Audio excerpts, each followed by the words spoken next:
ಏನು ಭಿಕ್ಷೆ ಏನು ಕೇಳ್ತಾ ಇಲ್ಲ ಬೆಂಗಳೂರು, ಭಿಕ್ಷೆ ಏನು ಕೇಳ್ತಾ ಇಲ್ಲ, ನ್ಯಾಯ ಕೇಳ್ತಾ ಇದ್ದಾರೆ. ಅದರಿಂದ ಇವತ್ತು ಬೆಂಗಳೂರು ಬ್ರ್ಯಾಂಡ್ ಬೆಂಗಳೂರು ಅಂತ ಉಪಮುಖ್ಯಮಂತ್ರಿಗಳು ಘೋಷಣೆ ಮಾಡಿದ್ರು 2.5 ವರ್ಷದಿಂದ. ಆದರೆ ಇವತ್ತು ಆ ಬ್ರ್ಯಾಂಡ್ ಬೆಂಗಳೂರು ಹೋಗಿ ಪ್ರಕಾಶ್ ಹುಕ್ಕೇರಿ ಕಸದ ರಾಶಿಯ ಬೆಂಗಳೂರಾಗಿದೆ. ಇವತ್ತು ರಸ್ತೆ ಗುಂಡಿಗಳ ಬೆಂಗಳೂರಾಗಿದೆ, ಟ್ರಾಫಿಕ್ ಜಾಮ್ ಬೆಂಗಳೂರಾಗಿದೆ, ಈ ಖಾತೆಗಾಗಿ ಅಲೆದಾಟುವ ಬೆಂಗಳೂರಾಗಿದೆ, ಗುತ್ತಿಗೆದಾರರಿಗೆ ಬಾಕಿ ಕೇಳುವಂತ ಬೆಂಗಳೂರು, 5 ನಗರ ಪಾಲಿಕೆಗಳಿಗೆ ಅನುದಾನದ ಕೊರತೆಯಿಂದ ಅನುದಾನವಿಲ್ಲದೆ ಬ್ರ್ಯಾಂಡ್ ಇಲ್ಲ. ಇವತ್ತು ಮನೆ ಕಟ್ಟಿದರೆ ಓಸಿ ಇಲ್ಲ, ಸಿಸಿ ಇಲ್ಲ, ಸಿಬ್ಬಂದಿಗೆ ವೇತನ ಕೊಡಕ್ಕೂ ಹಣ ಇಲ್ಲ. ಪಠಾಣ್ ರೀತಿ ಇವತ್ತು ಕಾರ್ಪೊರೇಷನ್ ಮಾಡಿದ್ದಾರೆ ಹೊರತು ಅದು ದಿಕ್ಕು ದೆಸೆ ಇಲ್ಲದ ಕಾರ್ಪೊರೇಷನ್ ಆಗಿದೆ.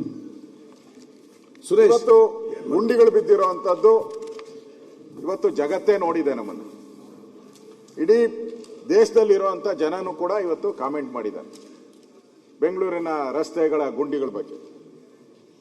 ಸನ್ಮಾನ್ಯ ಉಪಮುಖ್ಯಮಂತ್ರಿಗಳು 10 ಬಾರಿ ಪ್ರವಾಸ, ಪಾದಯಾತ್ರೆ, ರಥಯಾತ್ರೆ ಏನೇನ್ ಬೇಕೋ ಎಲ್ಲ ಮಾಡ್ಬಿಟ್ರು. ನಗರ ಪ್ರದಕ್ಷಿಣೆ ಪ್ರತಿ ಸರಿ ಹೋದಾಗ ವಾರ್ನಿಂಗ್, ಅವ್ರ ಸ್ಟೈಲಲ್ಲಿ ವಾರ್ನಿಂಗ್, ಹುಷಾರ್ ಅಂತ ಹೇಳಿ 15 ದಿನಗಳು ಕಳೆದು ಹೊರಟೋಯ್ತು. ಗುಂಡಿಗಳು ಮಾತ್ರ ಹಂಗೆ ಇದೆ. 15 ದಿನ ಕಳೆದೋಯ್ತು, ಗುಂಡಿಗಳು ಹಂಗೆ ಇದೆ. ಮುಖ್ಯಮಂತ್ರಿಗಳು ಪಾದಯಾತ್ರೆ ಮಾಡಿದ್ರು, ಸರ್ ಮಾಡ್ತೀನಿ 15 ದಿನ. ಮುಖ್ಯಮಂತ್ರಿಗಳ ಮಾತಿಗೂ ಬೆಲೆ ಕೊಟ್ಟಿಲ್ಲ. ಆದ್ರೆ ಖರ್ಚು ಮಾಡಿರೋ ದುಡ್ಡೇನು ಕೊಟ್ಟಿದ್ದಾರೆ ಲೆಕ್ಕ, ಸಾವಿರಾರು ಕೋಟಿ ಕೊಟ್ಟಿದ್ದಾರೆ. 2,000, 3,000 ಹಿಂಗ್ ಕೋಟಿಗಳು ಹೇಳಿದ್ದಾರೆ. ನಾವಿಷ್ಟು ದುಡ್ಡನ್ನ ತಗೊಂಡೋಗಿ ಹಳ್ಳಿಗಳು ಮುಚ್ಚಿದಿರಿ ಅಂತ. ಎಲ್ಲನ ತೋರಿಸಿ ಬೆಂಗಳೂರಲ್ಲಿ. ಗುಂಡಿ ಇಲ್ಲದ ರಸ್ತೆಗಳು ಯಾವುದಾದ್ರೂ ಇದೆಯಾ ಬೆಂಗಳೂರಲ್ಲಿ? ಹೇಳಿ. ಒಂದೂ ಇಲ್ಲ. ದುಡ್ಡು ಮಾತ್ರ ಖರ್ಚಾಗಿದೆ.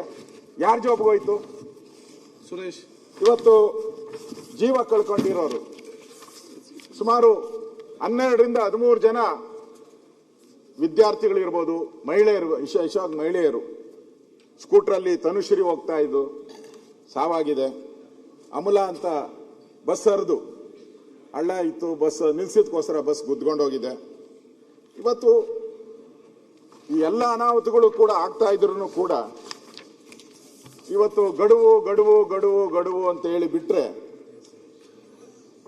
ಬೇರೆ ಏನೂ ಇಲ್ಲ. ನಾವು ದಿನನಿತ್ಯ ಪತ್ರಿಕೆಯಲ್ಲಿ, ಮೀಡಿಯಾ, ಎಲೆಕ್ಟ್ರಾನಿಕ್ ಅಲ್ಲಿ ಮೀಡಿಯಾದಲ್ಲಿ ನೋಡ್ತಾ ಇದ್ದಿದ್ದು ಗಡುವು ಗಡುವು ಗಡುವು. ಅದು ಯಾವ ಗಡುವು ಉದ್ಧಾರ ಆಗಿದ್ದ ಗಡುವು ಯಾವುದೂ ಇಲ್ಲ.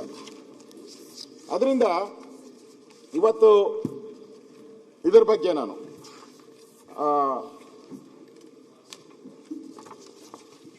ಬೆಂಗಳೂರಿನ ಟ್ರಾಫಿಕ್ ಜಾಮ್ ಬಗ್ಗೆ, ಈ ರಸ್ತೆ ಗುಂಡಿ ಬಿದ್ದಿರೋದ್ರ ಬಗ್ಗೆ